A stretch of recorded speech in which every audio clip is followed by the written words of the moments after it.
Back now to our top story. State lawmakers in Utah just waiting for the governor's signature now on a pair of controversial immigration bills. The left calls one bill racist, the right calls the other one amnesty, and now they are saying that Utah could set the standard for many other states in the union on this.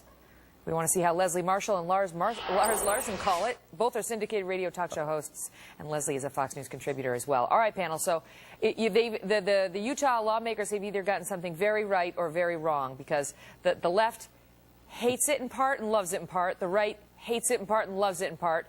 And yet it has managed to pass a Republican-controlled legislature in one of the most conservative states in the union. Well, I'm so confused, Lars. Basically, what it says is, just so our viewers know, first of all, it requires that the police check the immigration status of anyone who's been arrested on a felony or a serious misdemeanor. So if you get arrested, felony, they're going to check to see whether you're an illegal. So that is a further crackdown on illegals than what now exists. But it also includes a guest worker program that would allow unauthorized foreigners, illegals, to work legally in the state. So it's going to let the illegals get jobs. They have to pay a fine and do certain other things. That's why both hate it or love it. Lars, where do you stand? Listen, if you stop people and they're illegally in the country, it isn't racist to check and see what their immigration status is, and if they're here illegally, take them into custody. On the other hand, the idea that Utah is going to take people who've already come into our country illegally, identified themselves illegally, are working illegally, and then reward them with some kind of semi-permanent status to stay in this country and steal jobs from Americans, that's crazy. And it does seem odd coming from a state like Utah, although you have to remember, in a great conservative state like Utah, Salt Lake City is dominated by liberals like Leslie.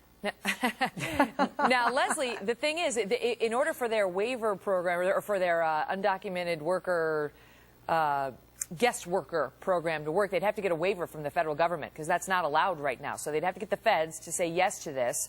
But what say you? Is it a good start? Is it something we could see in other states if Utah gets away with it? No, it's not. First of all, Megan, we have to look that a very conservative Republican legislature in Utah passed it. Okay, that's the first problem. Right. The second but doesn't that surprise you? Doesn't that surprise you that they passed the piece with the guest worker program?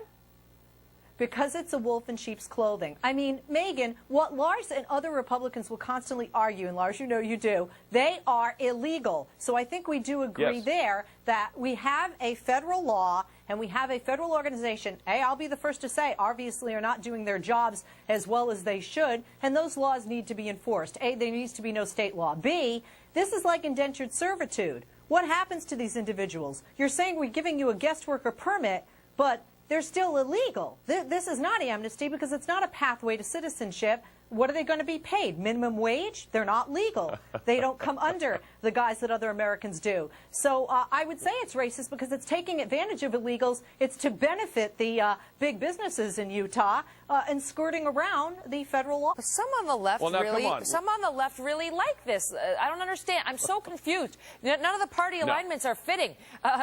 America's Voice, which is a group in D.C. that favors legislation granting legal status to illegals, comes out and says Utah's the anti-Arizona. And they say it's a fantasy that you can drive thousands of people out of your state who are illegal. And this is good because it combines enforcement with the idea that those who are settled should be brought into the system, Lars. And they would have to be already living in Utah. They'd have to pay a fee, pass a background check, and possess health insurance before they could take advantage of the guest worker program.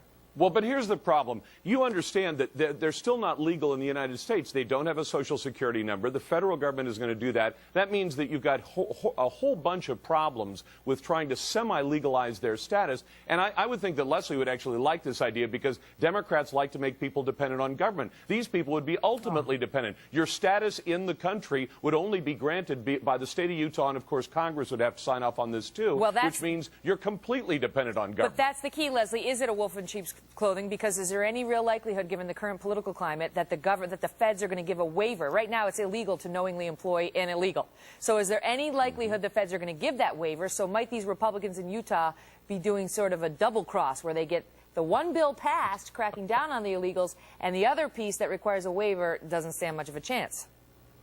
This is why you have your job, Megan, because you are very bright and not just a pretty face. Because that's exactly the problem here. This is sort of like, but look, we're being nice to these people, and the federal government isn't going to sign something where they say we're going to give work permits to people who are illegal in your state, but in the 49 other states. Bottom line, we have a federal law. States don't need to be enforcing this. And if you want to take advantage, so to speak, of a plethora of people out there who are willing to do these types of jobs, then you need to provide a pathway to citizenship national level. No. For Utah and No. Arizona. Lars Megan, listen. feels differently. I got to run. I got to run. Steve, I know you do. Sorry, they're telling me we got news at the White House. Leslie and Lars, No worries. great job as always. Thanks, Megan. Thanks, Megan.